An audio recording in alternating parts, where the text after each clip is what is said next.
Hello, friends, and welcome to the Optimized Advisor Podcast, where we focus on optimizing the well-being and best practices of insurance and financial professionals today. On this show, our objective is to help you optimize your life, optimize your profession, and learn from other optimized advisors. I'm your host, Scott Heinila. We hope you enjoy the show. Well, hello, Ken Cruz. Hello. Thank you for being here today. Thank you. Great to be here. Thanks for having me. Absolutely.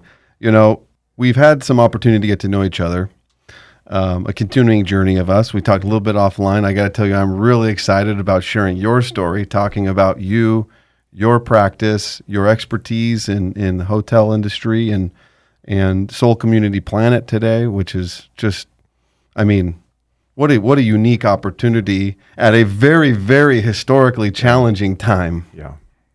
For sure. So we'll get into that. But let me do you a proper introduction, talk a little about your bio, set the stage here. Ken Cruz is founding partner and CEO of Alpha Wave Investors and Seoul Community Planet. Alpha Wave Investors engages in creative, disciplined, value-driven hotel investments. Seoul Community Planet provides holistic hospitality based on the values of wellness, kindness, and sustainability. We will get into that. You're actively involved in various industry and professional organizations, a member of the Southern California chapter of Young Presidents Organization, and is a member of the Dean's Advisory Council for Colorado State University's Warner College of Natural Resources, and you've previously served as a director of the American Hotel and Lodging Association. I would say that your background is definitely in hotels. Yes. And development. Lastly, Ken is a chairman-elect for Miracle for Kids, which I would love to touch on that a little bit, a nonprofit serving children with life-threatening illnesses and the families that care for them. So doing good for the community and not just your practice. Amen to you. Thank you. Absolutely. So what is your business? All and right. what is your background? Let's dive into that a little bit. So I met you, just in fairness, I met you through a mutual friend of ours, Steve Fisk, Good old Steve. who is a gamer, mover, shaker, the best networker I've ever met in my life. Amen. He is a master at that. Master. And had the good fortune of meeting you, had a cup of coffee. I think we had some mutual interests and just kind of shared some likeness, became an investor, actually, full disclosure, in one of the properties, which is an interesting story unto its own. Yeah. In Redmond. Yes. Yeah. So, if you can share with us just kind of your background a little bit. Absolutely. Happy to. Again, thanks for having me here today. So, my background, I started out in the hotel industry right out of undergrad. I went to college in Colorado and had no idea what I wanted to be when I grew up, and had fun in school, didn't learn anything, and went out to the hotel business. And seems like something that you can get your arms around, and it's an industry that I was sort of excited about and understood a little bit. Learned very quickly that being in a hotel wasn't something I was cut out for. Right. It takes a very special person, very service-minded individual to be the front desk, at 2 a.m, listening to somebody who's locked themselves out of their room or had a rough day and wants to yell at you about it or what have you. So all respect out to the folks who actually serve on the front line of the hospitality industry. Absolutely. And like I said, I learned fairly early on in my career that wasn't my skill set and passion. So I went back to graduate school, focused more on the finance and real estate side of the business, spent a little bit of time at Marriott International, amazing company, great place to learn the industry, and then moved over to the real estate side, to technically what was the parent company of Marriott International called Host Hotels, real estate investment trust focused on owning hotels. At the time when I joined them, it was only Marriott hotels.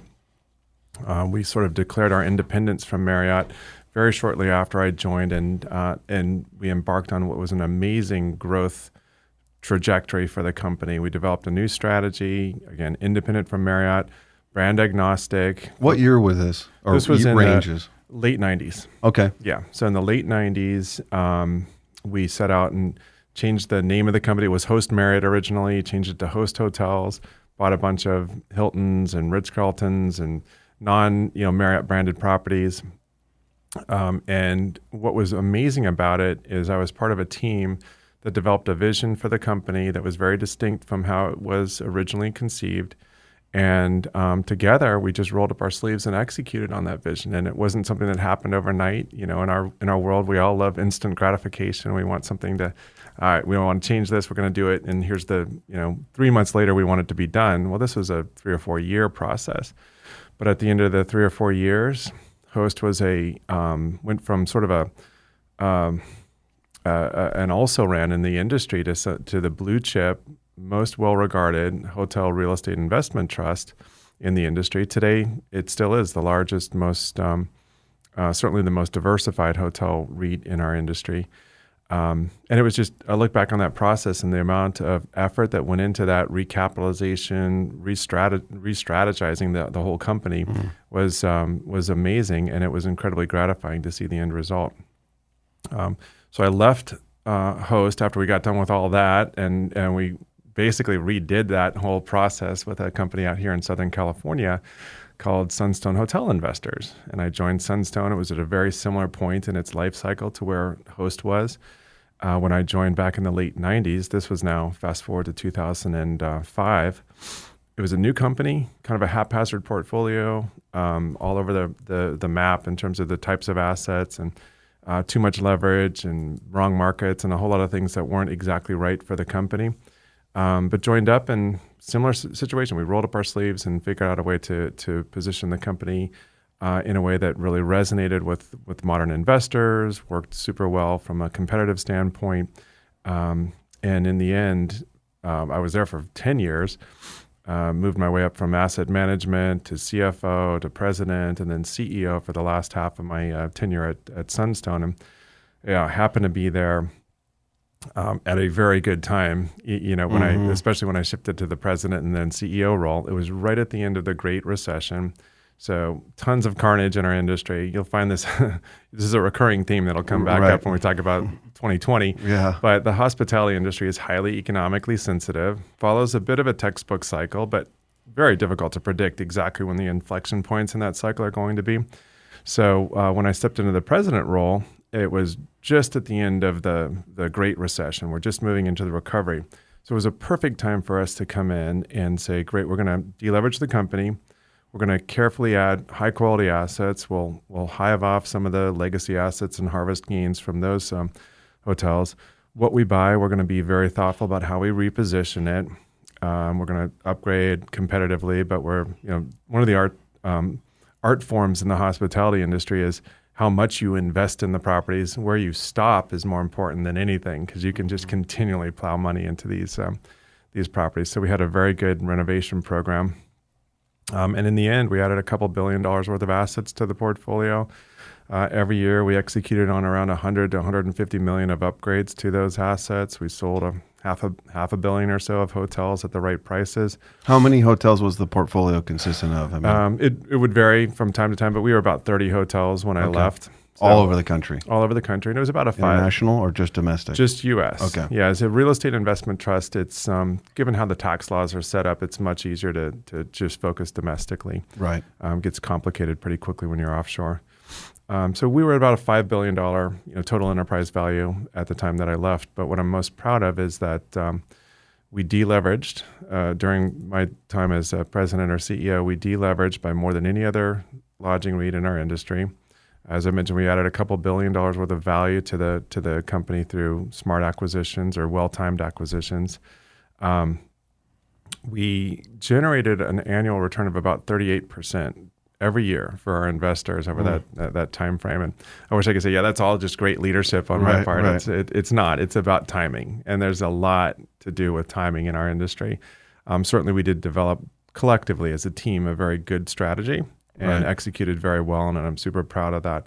One of the other things I'm very proud of about my experience at Sunstone is that we were consistently ranked one of the top places to work in Orange County, which is a great thing. So high growth company, did the right things for the balance sheet, created a really great environment for folks to work in, and had a really good team. So what was that culture like? How many employees did it consist of, towards the end of that tenure? And how would you describe the culture and the purpose of that organization? So at Sunstone, as a real estate investment trust, one of the neat things about a REIT is you're technically you're supposed to be a passive owner of real estate. We were very active in what we were doing with the design and construction and asset management and so on. We had about 75 total corporate employees. Everybody in the field who worked at our hotels would be an employee of Marriott or Hilton or a third-party operator. So all the folks in the field, they were contracted with us, but they were technically not our employees. So we had a pretty lean team. The culture, what I like to talk about with our culture is that we spent a fair amount of time figuring out ways to make the world around us a better place. We had a committee that was focused every quarter. We were focused on giving away at least $10,000 towards some cause, in our community that would again help to make the world around us a little bit of a better place. Yeah. And it was kind of neat to see people engaged in that, and we had kind of a competition to see who could submit. Hey, we think this cause is a great one. Here's why, and every quarter we'd make a selection and do that. That's great. Another thing that was great. You're familiar with the X Prize?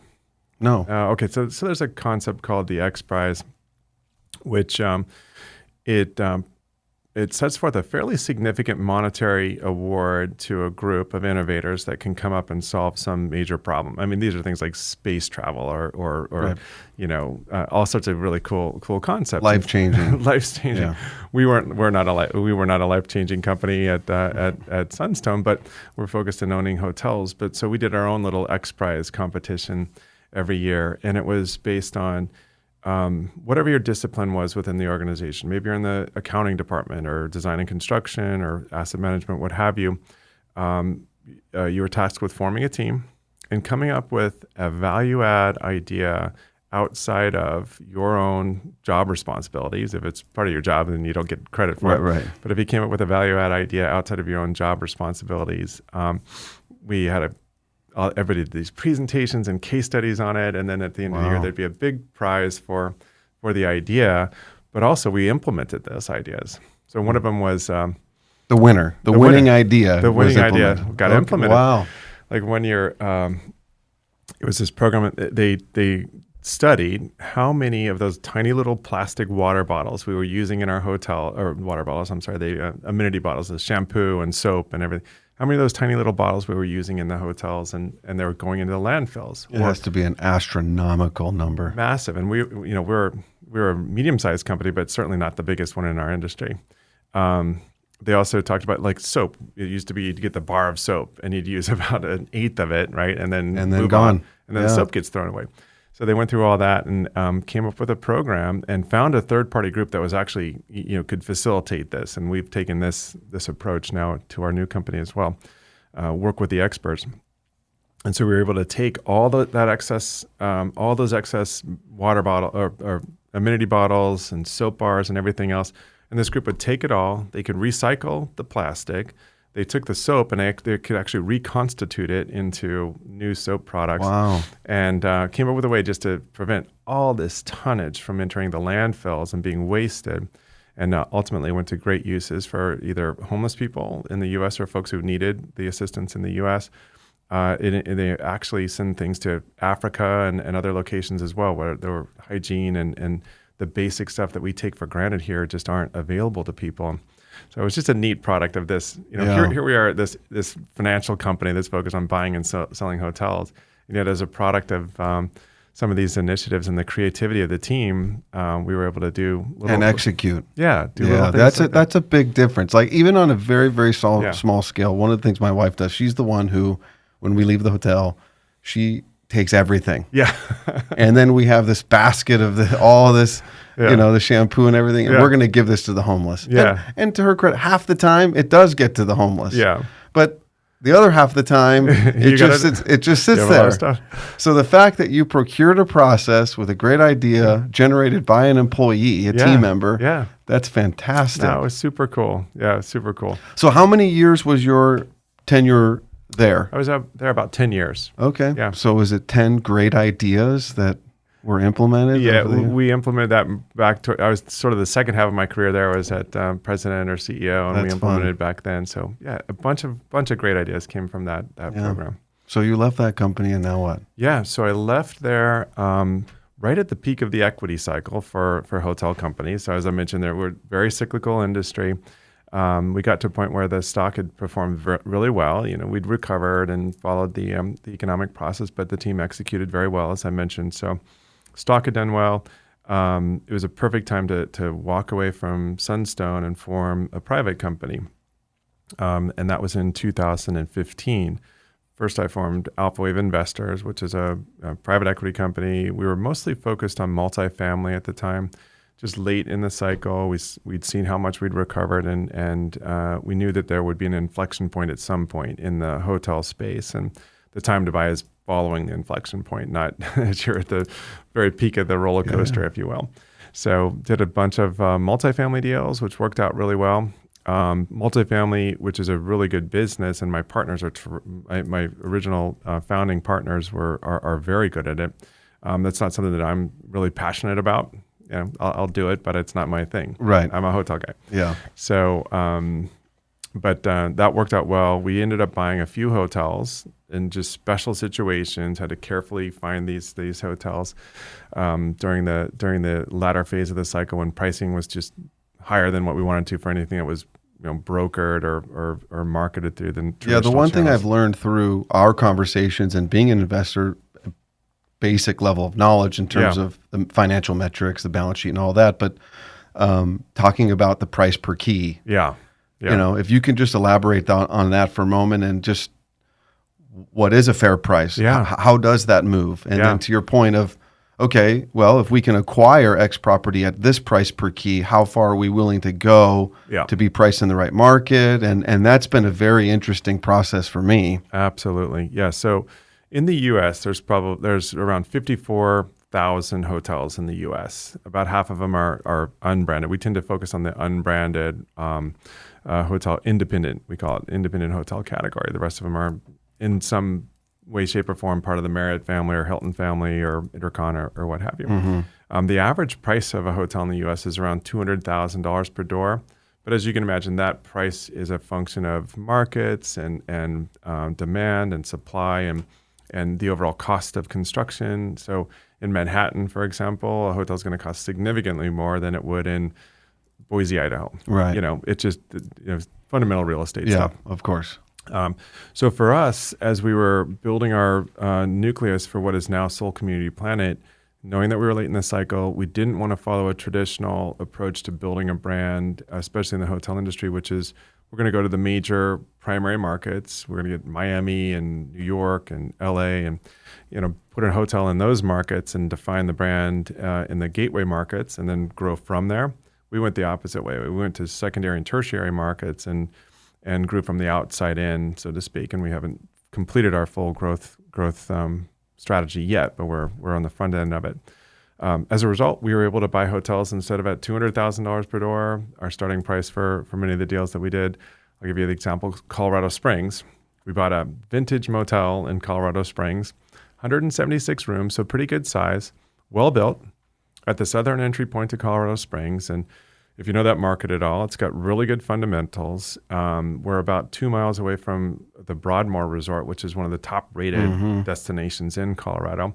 I like to say we're 2 miles and 2 million light years away from the Broadmoor because what we bought was arguably the worst hotel on the planet. And it's actually the TripAdvisor reviews supported that position that I just took. So it was we'll get into that. Yeah. That's a huge part of how you've scaled this brand. Is buying that kind of stuff that is just garbage for lack of a better description that nobody else wanted. We're not competing with anybody. We were competing with the guy with a bulldozer in the case of Colorado Springs. So we got it at the right price and we were able to experiment with that. So to answer your question, typical price of a hotel is going to be about $200,000 per key. We're always focused on getting things that are way, way inside of that because most of our business is about upgrading the property after we get it.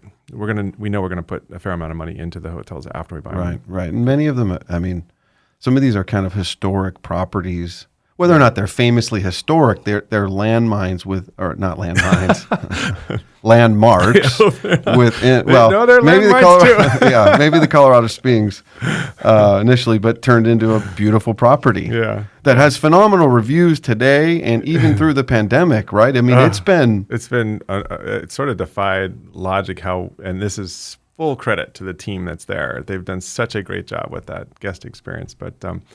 like you said, before we get to that, maybe I should talk a little bit about the business and sort of how we envision Yes. what it is that we're doing. Absolutely. So we just talked a lot about real estate and how, I kind of come from the real estate background, the hotel real estate. AWI Deschutes and all Yeah, that, which is yeah. the ownership of the physical properties. Yeah, physical properties. Yep. And it takes a certain skill set and experience to figure out how to do real estate deals. And I'm still learning that, but that's been my career.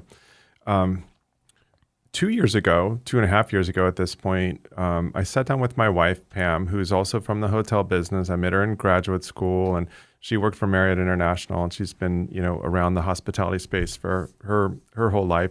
She took a fair amount of time off we have 4 daughters, and to focus on what's important, which is raising our kids and so on. But a couple of years ago, I said, "Hey, Pam, I need your help. We're going to form this company. I've got an idea. And here's the basis of this. My thought here is where you can take what's truly your core values, right, and what you're good at, or at least what you have experience at, and then find where those two things overlap also with what the market is looking for and missing. I feel like we can have a good formula here." So that was basically the genesis of Seoul Community Planet. Yeah, what's so fascinating about that is until you start to peel away the layers, use Marriott as an example. You think every label or every brand within their portfolio, there's no space missing. Right. They have 30 brands. But there is. Oh, but wait. Exactly, right? I mean, you'd look at this and you'd think, wow, everything's covered here. The hospitality industry is an $8 trillion industry. If you think about the concentric impacts, how many people are employed, how big this industry is, it's huge.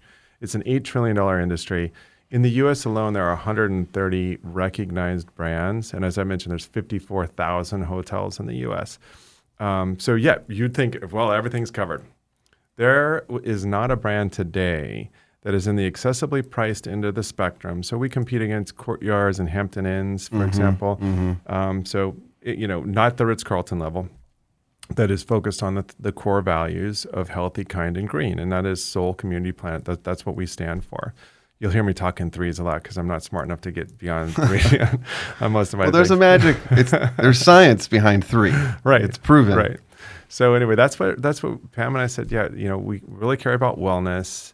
We care about social good and kindness. We're all fortunate, super fortunate people, right? And we've also had plenty of exposure to sort of how much misfortune there is in the world. And so our view is, well, let's take this as a platform to help people who need some help and or help them, communities and just the world around us to thrive. So that's the community piece of it, and then planet is sustainability. And we live here in Orange County, and especially where we live, but I think it's everywhere in the U.S. There's just so much waste, and there's so much that we could do better. And nobody's perfect. That's part of our code as our company. We'll always be far from perfect, but we're always going to strive to do better. And certainly on the green front, there's so much more we can do. Yeah, and I would argue that in the hotel business in particular, it has to be one of the most wasteful spaces in the economic. Oh my gosh, arena. Well, in the U.S., we waste about 30% of the food that's produced in the U.S. We as consumers, we try to be just in total. As a matter of course, we throw away so much, and in the hotel business, it's even bigger than that, right? You think about the banquet business in particular. It's so standardized, right? You're going to have 500 people in a banquet room listening to a speaker talk. You got to plate a full meal for those people. All 500 of those people, a fraction of those people touch their food. Correct. Yeah. I've been at so many of these dinners, and you're talking to somebody or you're engaged in something, and you never really even touch it. And then it's gone. It's all wasted. Yeah. So much of it gets wasted. Yeah. So how do you solve that problem? Okay, so let's talk about our Redmond deal. Because that's a very interesting story. Yeah, very interesting story in general. And we should talk about the whole real estate case study there. But I want to drill down to answer that question specifically. So Redmond is this vintage hotel. So our Seoul Community Planet is oriented around 2 different verticals. One is vintage motels, and then one is boutique hotels. The Redmond fits in the boutique hotel category. It's on Main and Main in a town called Redmond, Oregon. Redmond, Oregon. Most people say, "Oh, isn't that where it rains there a lot?" Isn't it? It's in. You said Oregon. I think it's in Washington. No, that's a different Redmond. Right. This is next door to Bend, Oregon, though, and Bend has been perennially one of the strongest growth markets in the U.S. It's a beautiful climate, great setting, wonderful natural resources. Mount Bachelor is right there. There's all this just amazing stuff. The Deschutes River flows right through it. Redmond is actually part of that MSA, and Redmond now embodies a lot of the attributes that Bend had 20 years ago when a bunch of people started moving there. And now all those people are moving from Bend or elsewhere to Redmond. Right. So Redmond now is rated one of the strongest growth markets in the U.S., Wow. and Bend is sort of matured. Redmond also has An airport. The regional airport. It has the event center and fairgrounds that, not last year with COVID, but on a normal year, they do over 400 events at this regional event center. So Redmond's an amazing little town with a deep pockets for a small town. So and dates back to 1800s. late 1800s. Yeah, it was of like course. the railroad came through and boom, Redmond popped up. And then you've got lumber and mining and agriculture as well as up there. So back then, after the railroad came through, of course, they built a hotel and then it burned down. Then they built a big brick hotel and it didn't burn down, but it didn't really work super well for after kind of call it 1980 or so. It just didn't, for whatever reason. They weren't operating it the right way. They hadn't positioned it well for traveler demand. But it's this cute little hotel on a beautiful street corner in a very vibrant little downtown market in a municipality that has very deep pockets. So we found that deal. Had been closed for a better part of a decade. Wow. The retail on the ground floor was thriving, so we knew that there was something there. We knew that the real estate was good, but the work required to take that hotel from what it was to bring it up to code and make it appealing to modern consumers was considerable. Right. So before we bought it, we sat down with the mayor and the city council and said, "We love this. We love Redmond. We love everything about this, but we need your help." Right. And so we negotiated a pretty attractive package from the city. They kicked in a few $1 million. This is a tiny little deal. It's a 48-room hotel. Right. They kicked in a few $1 million to help us get going on our project, and got about 1.5 years into it and came back to the city council with my hat in hand and said, "Okay, yeah, we need a few more $1 million."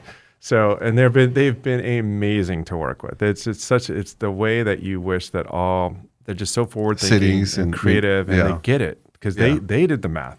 They did the math objectively on their own and said, "Look, when they reopen this hotel, it's going to represent $3.2 million of annual recurring economic value to our city through the jobs it creates by continuing to advance this whole urban renewal initiative that they had." And it ultimately, their view was, we need this open, and these guys seem like they're the right guys to do it. So, yeah, to your point, it's like instant gratification, not the case.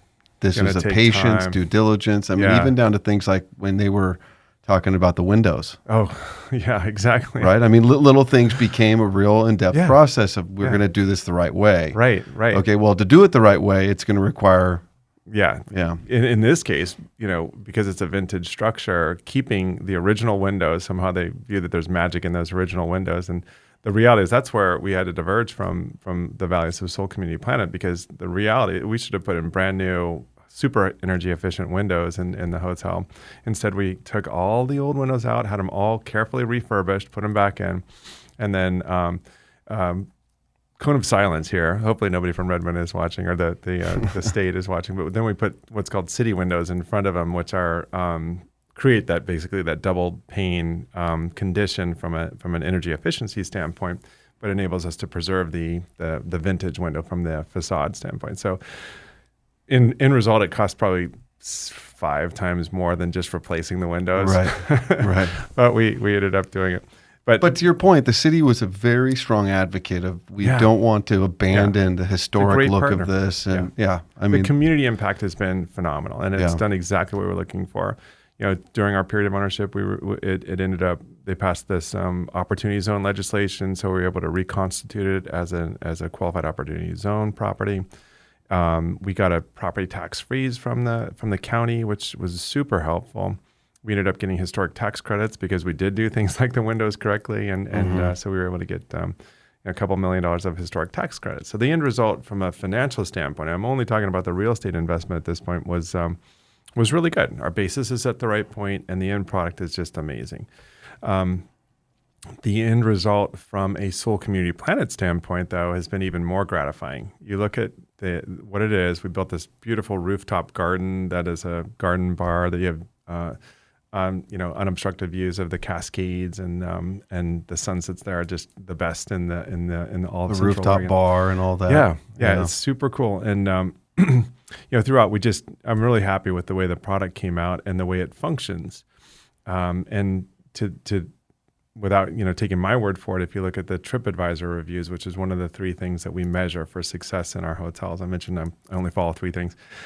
We follow guest satisfaction, revenue performance, and profitability. Those are the 3 things that we measure for determining how successful our hotels. And Redmond, it's only been open for 1 year, and that year was the COVID year. We were closed for 3 months, mandated to be closed for 2 of those months during the course of 2020. Yeah, so those are a scratch. But since then, well, those months are a scratch. But nonetheless, we are ranked number 1 in all of Redmond from all the hotels in Redmond, and we're in the top 4 for Central Oregon. And the way the algorithms work for TripAdvisor, as we get more and more reviews, we're going to move up on that ranking. Mm-hmm. I mentioned we're in Colorado Springs. We're number 1 in that whole market, which is unreal. So it's a 5-star perfect review that we've got, from all the cumulative reviews there for Redmond.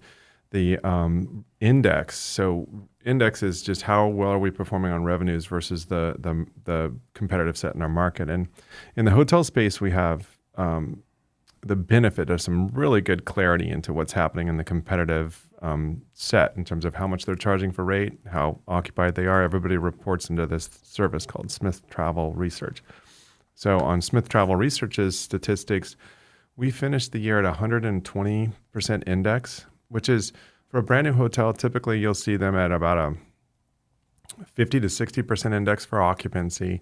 And maybe out of the gate. Out of the gate, right? Because they have, we call it a ramp up. You got to have a ramp up. People have to figure out what it is, and if you're not associated with a big brand, it's even harder to build trial, as we call, get people to come stay at the hotel. There's a fairly heavy initiative that has to take place, but in this case, just rocketed out of the gates, and rate has been way above market the whole year, and occupancy has taken off much more. And quickly. Steady through COVID.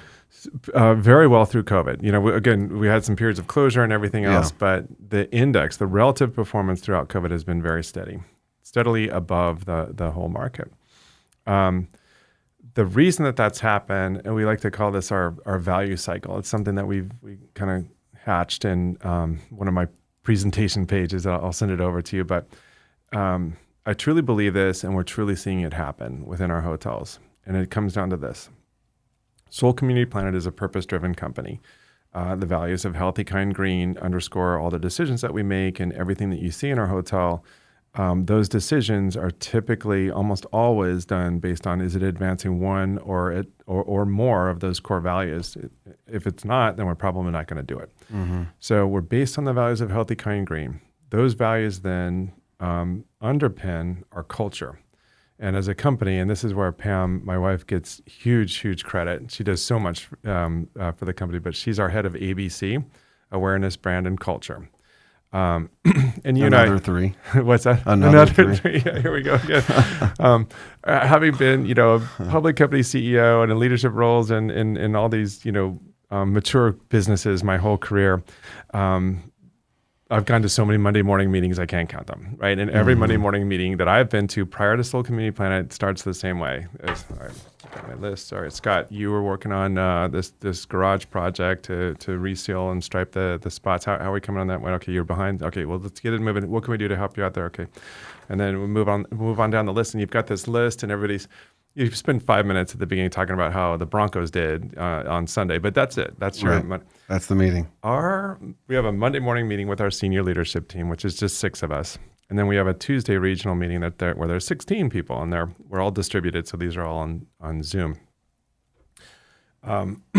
We spend the first at least half hour, if not more. A lot of times it takes more than an hour to go over one page in our culture book.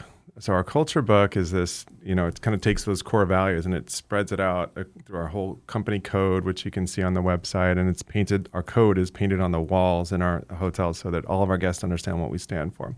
Wow. But it goes through all the aspects of the code and it says sort of, here's what we are, here's what we're not. And there's 16 different sections in the book. So it's a 16-week process. Every Monday, we go through one of those pages and just progress our way through. And then we start at the beginning and go back through. And it's amazing. It's super touchy-feely. It's very just, what does this value mean to you, right? And it's, and people share stories. They share examples of what they've done in their lives that sort of advance that particular value or that aspect of our culture. And it has nothing to do with, did you get the parking lot project done? It is everything to do with how we are all living our lives and how we're supporting one another to advance our own value systems and how that somehow comes back around to support what we do. Yeah, that's so important. I was recently reading a book, the difference between because this is very generational, this conversation too. Yeah. You think about, you're bucking the trend, by the way, but like boomers for boomers, there's studies proven that it was about title within their position and pay. Pay, yeah, compensation. That's how you keep score. That's how you keep score. Yeah. Millennials, Gen X, it's purpose. Yeah. They're transient in their work. If I don't have purpose, I'm moving on to the next thing. Absolutely. And there's a huge difference between those generations and how you deal with and approach that. And so true. And tap into excelling upon that. Yeah, well, and that gets to the next point in my value cycle. And I'm going to make sure I send you this exact page. It's drafted on an Enso circle. I don't know if you're familiar with Enso circle, but it's a Zen concept where you kind of paint the meaning of life in one stroke of your paintbrush.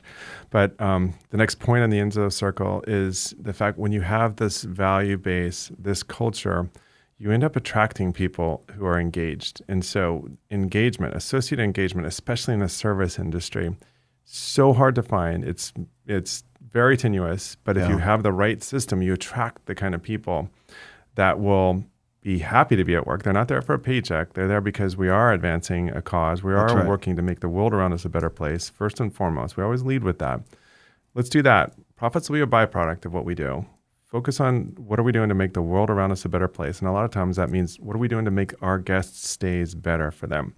So you have this amazingly engaged associate base.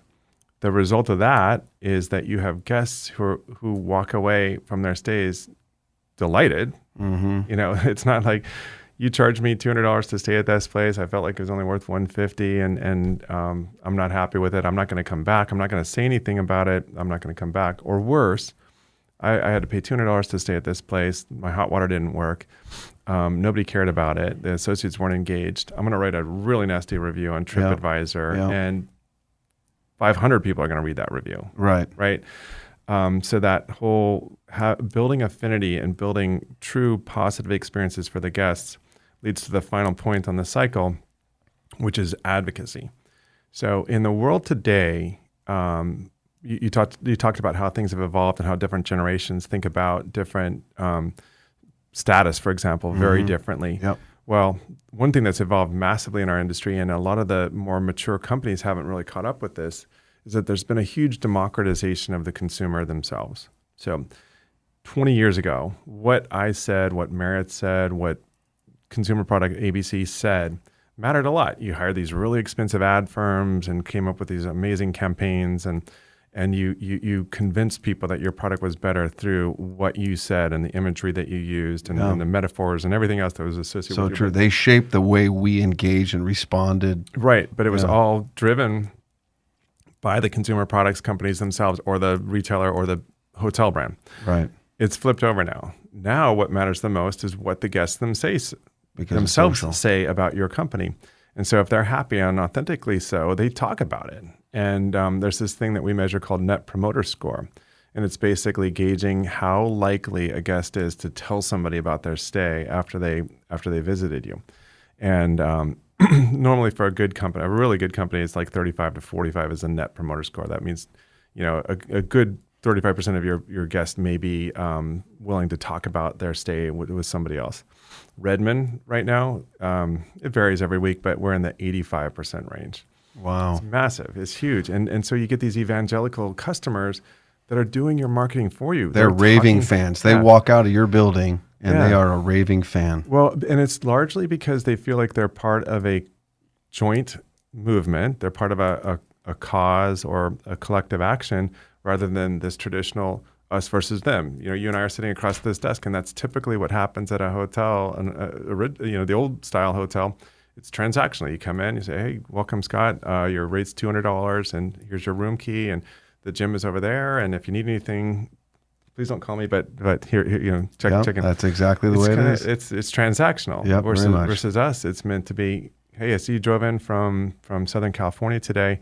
What kind of IPA can I get you?" The front desk is contiguous with a bar in all of our hotels, and you're like IPA, you're like a kombucha, a water, whatever it is. So there's already this, wow, okay, that's different. And then we talk to people about this concept called fair trade pricing. So fair trade pricing, which I got so much, it's interesting. We got so much PR from this, not intending it to be a PR ploy. Most of it was like, you guys are insane. You guys are stupid to offer this thing up, where all the guests themselves, we lead with this. You tell us the price you're going to pay based on the quality of your experience. You get to choose. We're not going to tell you the price you're going to pay. We're going to say, here's what the market is, and here's the suggested rate. But when you leave, you tell us what you're going to pay for your room, right? And we've had about 1%. That's so out. I mean, that's like, in a very good way, there's a saying, cheat to win. Right. Like, we are going to break the standard of rules for the right reasons, break the mold. Right. And it's a big risk. Let's see how this works. But if you think about it, I don't understand how businesses evolve to the point where they don't do that. How did consumers get trained, and whatever, this is credit to all the old world businesses. How did they successfully train consumers to say, you're going to pay for something in advance, you're going to agree to a price, you have no idea what the experience is going to be or what you're going to consume, you're just going to nod your head and give over your credit card, versus you had the experience, you took it, now you can determine what you're going to pay for it. It seems like it's the only way it should have ever evolved, and yet our industry doesn't do it that way. So, and we have we have less than 1% of our guests ever invoke fair trade pricing. And invariably, it's for a really good reason. I use the hot water example because that's an actual example. The first time it was ever invoked was a couple months into it after we rolled out fair trade pricing in Colorado Springs. These are exterior corridor rooms. It's February in Colorado, and a guest who had been staying there, a little cold, guest who'd been staying there. We were upgrading the hot water system, still dealing with punch list items on the renovation. We were very tight on the budget there. And guest comes to the front desk, is like just a little disheveled, and it's at 8:00 in the morning. He said, I got to check out today. I've got a meeting that I'm running out to, and I loved everything about my stay, except for this morning I had no hot water. So I had to take like the Elf, the movie, the cold, like the Elf splashing. I got it done. He's like, so I had no hot water this morning. I'm wondering, I know you have this fair trade pricing. Can I get $20 off my room night? And the general manager was telling me this story. I'm like, oh my gosh, I hope you gave him not only a free stay, but the next 10 stays for free for that. And I think it ended up being, it was a great outcome. And the guy left super happy, because he knew he had that, and he shared feedback to us that I think the team should have been, obviously we dropped the ball, we should have been aware of that situation before we even put that guy in that room. Yeah. But nonetheless, he gave us an opportunity to fix it, and it was so inexpensive for us to fix it and set the record straight and the relationship straight with him, instead of having the typical outcome, which is he would have walked away and said, those guys are, that was terrible experience. I had cold water. They don't know what they're doing. Don't stay there. Now, I would say within the few properties that you have operating under the SCP brand today, because of this success and I would say recognition within just the community at large, the hotel industry is probably taken sight. Or no? I mean, because there's 54,000 hotels, but it seems to me as a consumer a very unique space in a very short period of time that is hitting pretty critical metrics that many companies, regardless of the company, aren't hitting. There are, you're right, we're in a mature industry. There's some complacency at the top, but everybody is watching what other people are doing. And there's a lot of nascent brands that have come you up. think about the barrier to entry just as a normal Yeah. What business do I want to get into? Yeah. Hotels wouldn't not ordinarily be the one that, Right. has... There are no secrets in the hotel. So for us to have the special sauce with what we're doing, if the strength of Seoul Community Planet was just on the look and the feel of the properties, well, somebody could come in there, take a few pictures, stay for a few days, and basically get the vibe. Right? They could replicate the look and the feel. It's those things like the culture process that Pam drives and that we all just embrace, very deeply and live by, that make the biggest difference. And it's the Every State is Good program where when you stay at a Seoul Community Planet hotel, there's a chalkboard behind the desk, or there will be very shortly. There is in Colorado Springs. There's a chalkboard behind the front desk that says, all right, hey, as a company, people have chosen, first of all, thank you for choosing to stay with Seoul Community Planet. By choosing to stay at Seoul Community Planet, you're helping to make the world around us a better place. And as a company, we're tiny. We don't, one person can't make that big of a difference. But look, we've planted 30,000 trees already in unnaturally deforested areas through our relationship with One Tree Planet. Every time you stay, we plant one tree.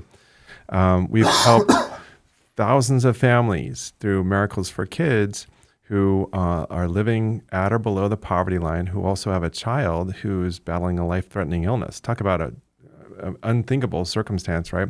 Most of these families can't even afford power or even roofs over their heads. Every time you stay, we provide 24 hours of light. We pay the utilities for 24 hours for one of these families. And then through our relationship with We Charity out of Toronto, amazing group that nobody's ever heard of. They're huge. We provide all kinds of mental well-being resources for at-risk youth through this program. So every time you stay, those three things happen.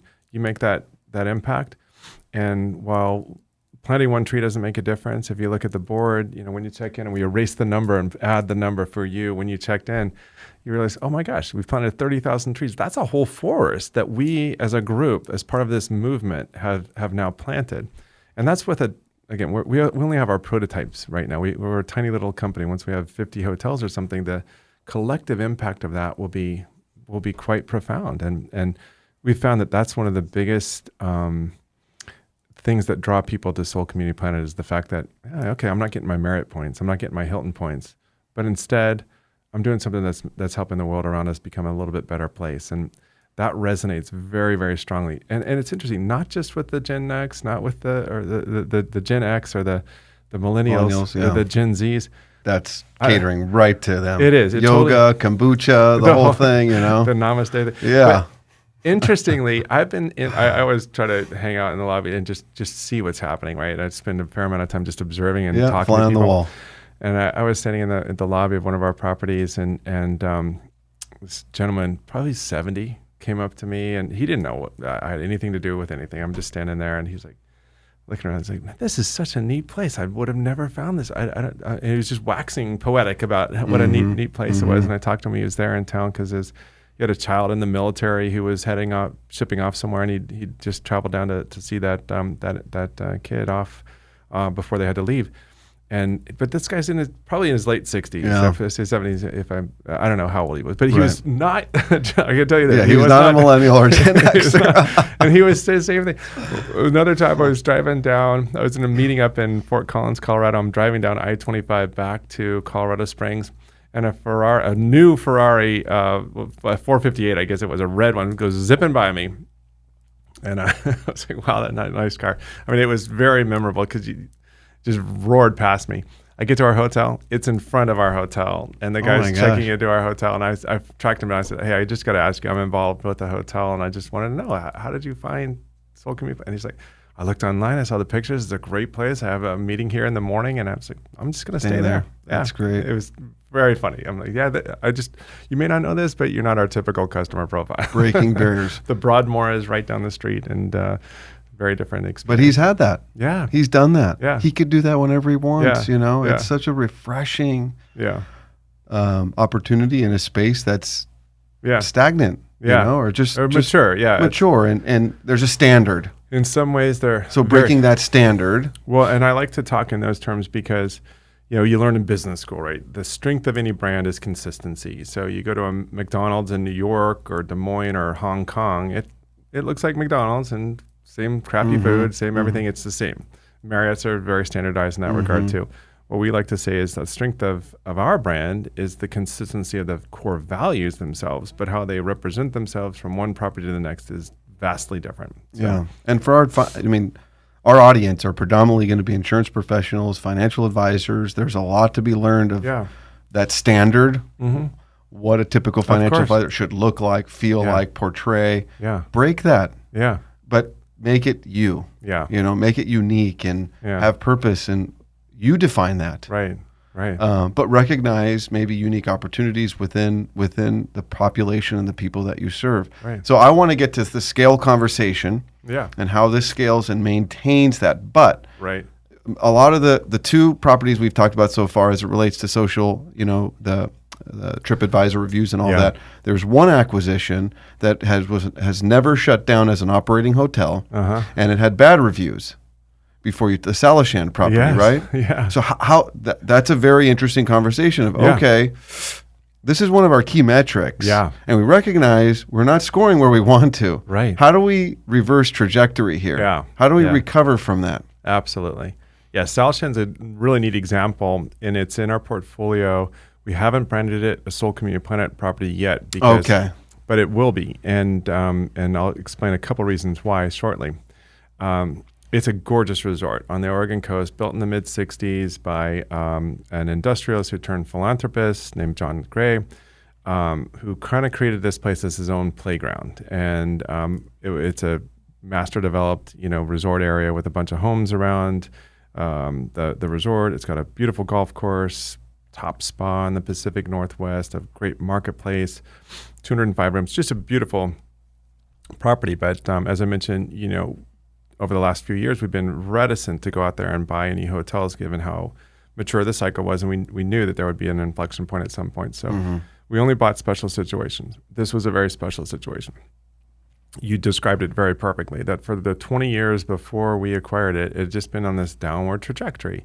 It had been a little bit starved for capital. It had been misbranded. At one point, they brought in a Weston brand, which that brand just doesn't work on the Oregon coast for whatever reason. People aren't looking for that. They want that unique, authentic experience. They'd monkeyed around with price points and service levels and all sorts of things, and it just hadn't worked. And so ultimately, it went into receivership and was sold at auction. And we were fortunate enough to acquire it at the end, kind of right at the beginning of 2018. End of 2017, actually, we acquired it for a great price. We talked about the per key metric for a typical hotel in the U.S. being around $200,000. We got Salishan for $78,000 a door, but it's $78,000 per door for the 205 rooms. Then you got to count the 36,000 square foot marketplace, this amazing spa, the entire golf club. It's 158 fee simple acres. So we looked at that and we're like, wow, we got this thing for a steal, which by traditional hotel metrics, it was definitely a steal, except for the fact that it wasn't ever making money. Right. And the guys hadn't figured out how to do that. So we bought it. Because of the auction, we had to do it very quickly, capitalized it with debt that was good debt, except for it stipulated that we bring in a certain group to be the manager of the hotel. So for the first 2 years of ownership, up until this summer, we had this third-party owner operator group that we just couldn't get them to execute the way they needed to. So we did some repositioning work. We upgraded some of the property, added some eco-adventure facilities, did a lot of things that really work well for modern consumers, but we still just couldn't crack the code in terms of how do you drive profitability. So on July 1st, we switched over to Seoul Community Planet as the manager, got rid of the third-party operator, brought in our guys. And so over the course of this summer, of course, we're still in the middle of COVID. This is in a county that required that all guest rooms remain closed for 24 hours before a guest checks in and 24 hours after a guest checks out. Oh, wow. Summer season on the Oregon coast, in particular, this year was super strong. Even though you had travel restrictions and you had all these reasons that people were quarantining and not getting on the road. If you think about the Oregon coast, you're breathing air that's traveled 8,000 miles across the ocean, and it's beautiful, pristine, natural environment. Salishan in particular has exterior entrances for its guest rooms. Every guest room has a balcony and an extra. So there's it's really fresh air, kind of tailored for COVID. So as soon as we could offer the rooms, we could fill them. but we were constrained on our inventory. As a result, in the third quarter, we managed the hotel for the entire third quarter. Our revenues were down year over year by about $1.95 million. Our profitability was up over that same time period. So we lost $2 million of revenue. We increased our profitability through just management that was not, I don't want to be pejorative or anything, but was not asleep at the switch. Right. And we defined it as Salishan 3.0, completely redefined the operations, changed the employee base from about 200 employees down to 75. Obviously, massively drove profitability or operational efficiency. And at the same time, we improved guest satisfaction. Our guest satisfaction scores increased on a year-over-year basis. You think go to the fourth quarter, revenues were down a little over $1 million. Profits were up $400,000. Revenue was down $1 million. Profits increased. Wow. So as we now move into 2021 and the recovery that's in front of us, we're taking our time to reposition a few more aspects of the property, but now we're poised to just rocket out of the gate going into the recovery. Yesterday, I got a note from our head of sales. This group sales, they sell to big meetings to Nike or you name it. All that big meeting business is gone. Right? There's no big meeting business in any hotels right now. She sent a note yesterday saying, hey, guess what? Bombas, I don't know if you're familiar with Bombas, but it's the sock people. Oh, They're very social enterprise minded. Absolutely. And everything. So Bombas found us. And she said, Bombas just booked a $250,000 piece of business with us, 4 days of business. Great pattern, as they say, that when they're coming in to stay and so on. And they were drawn to us because they said, look, we saw the core values of SCP. We saw what you guys stand for. This is exactly what we want to be about, or what we are about. Mm-hmm. Wonderful alignment there. And so that alone, and we're not even branded in SCP there yet. That alone was what won a piece of business that's just amazing in an environment when people aren't booking any group business. So just one little indicator of pat of on the the power. back. Metrics of success. It's the power of that system and sort of standing for something that goes beyond just we're going to have clean sheets and we're going to have a COVID-friendly environment, all that stuff. Yeah, obviously we're doing all that and we enumerate that, in our websites and elsewhere. But taking it to a different level and saying, well, what are the consumers really looking for? What are the businesses that we're working for? What matters to them? Mm-hmm. What's going to advance their causes, and trying to provide that framework is what's I think works super well for us. Just being the values driven concept. Yeah, it's what people are looking for. So as you sit here today, we've got a really small portfolio of properties that we're hitting the 3 key metrics. Yeah. Doing very good in the midst of a very challenging environment. And I should be clear, not perfect in any regard. Nobody bats 1,000. Right.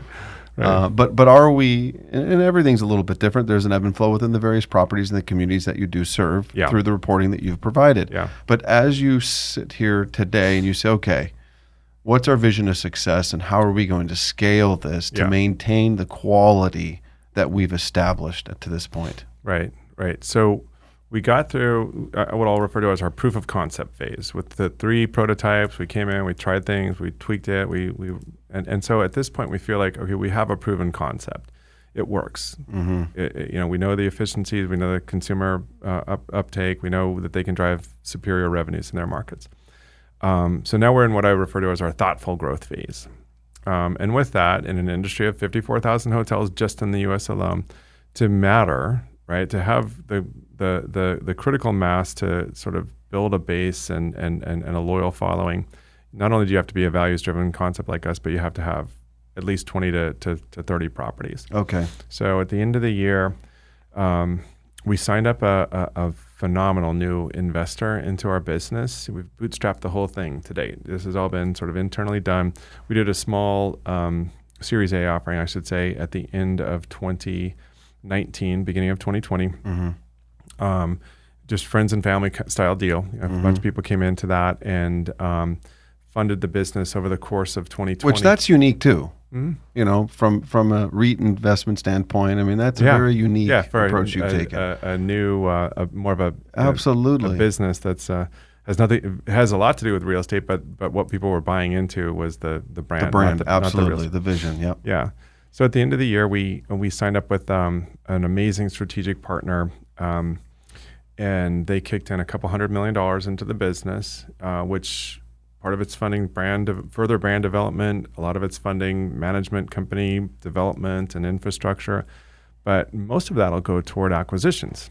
And we're at a point now. I've mentioned a couple of times now the cycle and how we couldn't buy a whole lot at the peak of the cycle because everything was overpriced. Mm-hmm. We're now moving into a phase where we can come in and acquire hotels in a way that's a win-win for incumbent owners, because a lot of folks are facing foreclosure or some really dire situations with their lenders, and it's just been an incredibly difficult year for the industry.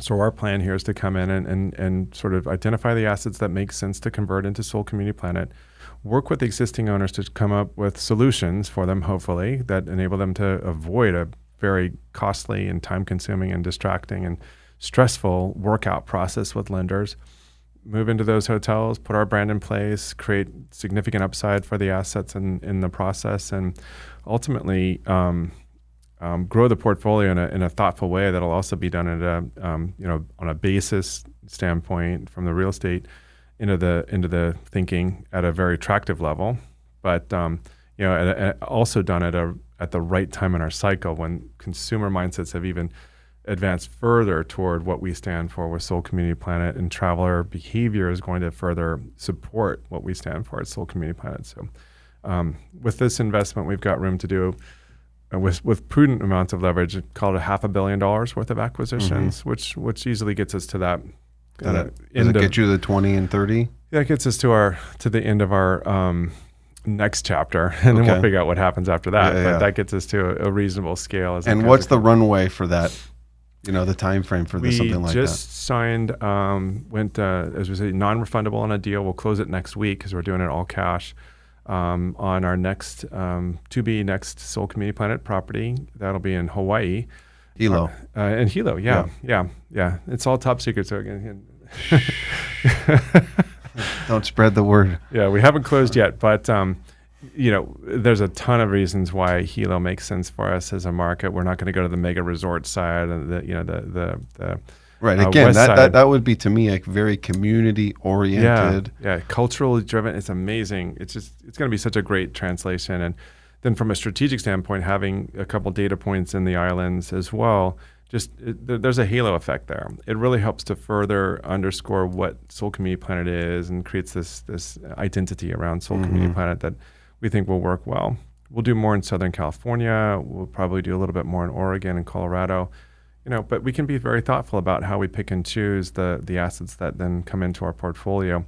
Now that we've gone through what was a very fun and exciting development phase and proof of concept phase, but we now know what works and what doesn't work. So we're going to be very careful about what we buy. So how do people find a little bit more about Seoul Community Planet? Well, I'm glad you asked. Thank you, Scott. Okay. You can go to soulcommunityplanet.com. Okay, and LinkedIn.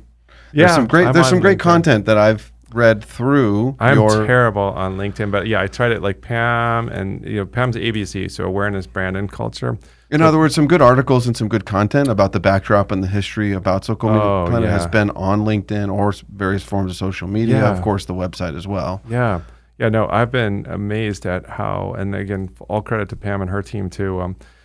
Get the kinds of coverage that we've been able to garner has been pretty. It's been very gratifying.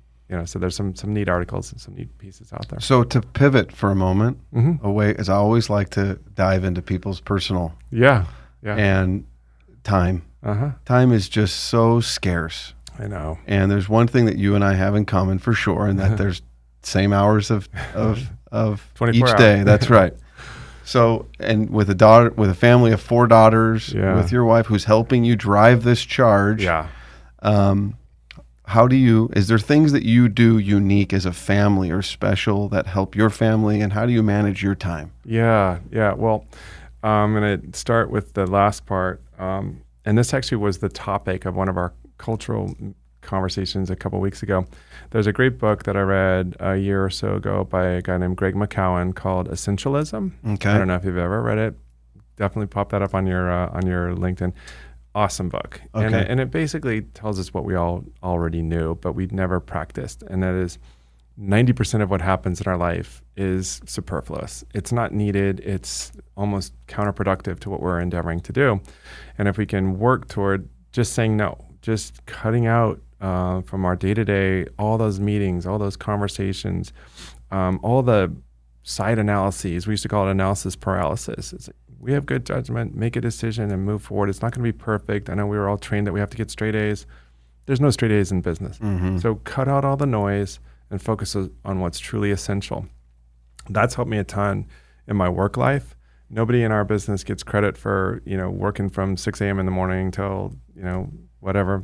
Oh, I can midnight. imagine, with many businesses, but in hotel, it never stops. It never stops. It was a 24/7 business anyway. But I just remember early in my career, there was this idea that you had to show up in an office, right? And you had to be there before your boss and not leave until your boss left. And all this, the number of all-nighters that we've all pulled, I'm sure, in our career is just obnoxious. And we've moved away from that. Mm-hmm. And it's about quality of work versus quantity of airtime or face time. So that's worked super well to win back, portions of my life that for the last several decades, certainly in the public company world, was not mine. Yeah. I'd show up to work on a Monday morning, and every 15 minutes of my week was spoken for. That's not the case anymore. And COVID has done a fair amount to wake a lot of us up to the idea. Absolutely. This is a historic time in the world, really. It is. And there's so many bad things that happened with COVID, but there's so many good things too. And 100%. I need to be so careful about how I say it. One of my many flaws and problems is that I'm very optimistic about things. But I look at last year, and I'm just so thankful for what we learned about ourselves and business and what we need to do and what we don't need to do. So with the 4 daughters, with that extra time. How do you manage that time? Yeah, again, we try to focus on what's important. Then we're fortunate in that we as a family share a lot of the same interests. As your daughters are what ages? They keep changing them, so I'll probably get it wrong. 18, 16, 13, and 11. Oh, yeah. No, you're right in it. Yeah, so I have one that graduated last year, and this is another example where she's going to school back east, but her school said, we're not doing in person. And I was like, she was heartbroken that she couldn't go out, and all of her buddies most of them ended up going back to wherever they're going to school. And she stayed home in the fall semester. She's there now. But, we got that extra 6 months together. And I told Kyla, is her name, I said, Kyla, I'm so glad that I have this. I know it's not good for you, but for me, this is amazing. Because so much of her life, she's our firstborn, right? So much of her life, I was in that phase in my career, in life in general, where it was, I'm going to get on a plane Sunday night, I'll be back Friday, kind of a thing. And that's not a judgment call. That's how that's sort of how things progress in most people's careers. But unfortunately, I missed more of Kyla's life than the other 3 daughters, in part because that's just where I was in my career. Chapter. So I got back a little bit of it last fall. Yeah, that's great. Yeah. So the other thing we do is we all love to surf. So, and I'm terrible at it. I grew up in Colorado, so I do. I'm not a real surfer. My girls always pointed out, you're not a real surfer. You do this. But you love stand-up. I do stand-up paddle. I try real surfing too, and I'm terrible at it. But I go out there on my stand-up, and they pretend like they don't know me because they will not associate with a person on a stand-up board. That's fantastic. So no is more. Be deliberate and intentional with your time. Yeah.